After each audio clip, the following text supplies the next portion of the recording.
What's up, guys? Time now for 3 takeaways from the Spurs loss to the Los Angeles Lakers. The first home loss of the season, and it was a frustrating loss for the Spurs.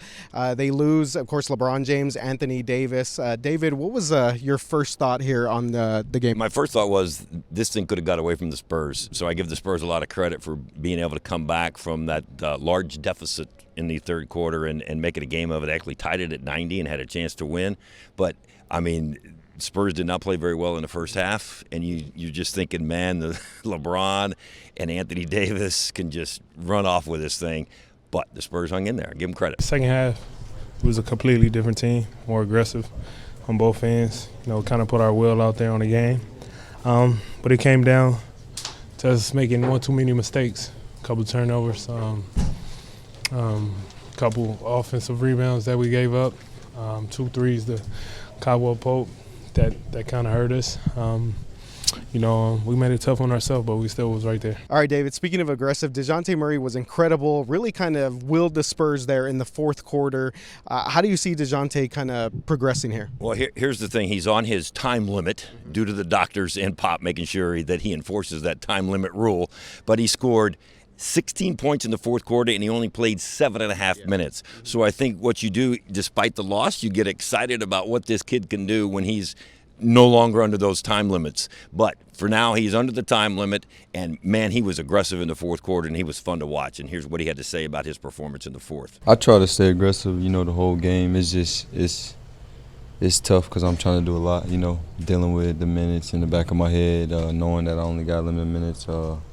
But other than that, when I'm on the floor, I'm just trying to be aggressive in all ways. I mean, being aggressive don't come from just scoring the ball. I mean, finding teammates or, getting rebounds, getting steals, hustle plays, whatever, to help the team. And I feel like it just worked for me, in that fourth quarter. Despite this loss, despite the fact that LeBron James had another triple-double and Dwight Howard had a double-double and AD had a double-double, the Spurs were able to come back, as we've been talking about, and they played more aggressive. And, actually, as young as this season is, these guys feel like they can really build on this. Oh, yeah, absolutely. And so that kind of leads us to our next point, the last point of today. The Spurs really kind of building, sort of progressing, kind of getting a lot of the rotation guys in here. We saw DeMar Carroll get some minutes. Also, as we move ahead, this was really kind of a litmus test for these guys.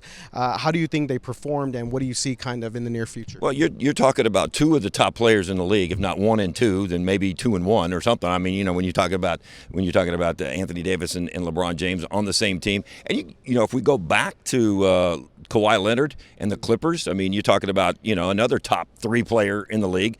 I think they fared pretty well over these last 3 games, even though they lost 2 and beat Golden State. I think they know where they stand and they know where they got to get to. This is the upper echelon of the league, and I feel as though we're part of that. So we have to compete with these teams.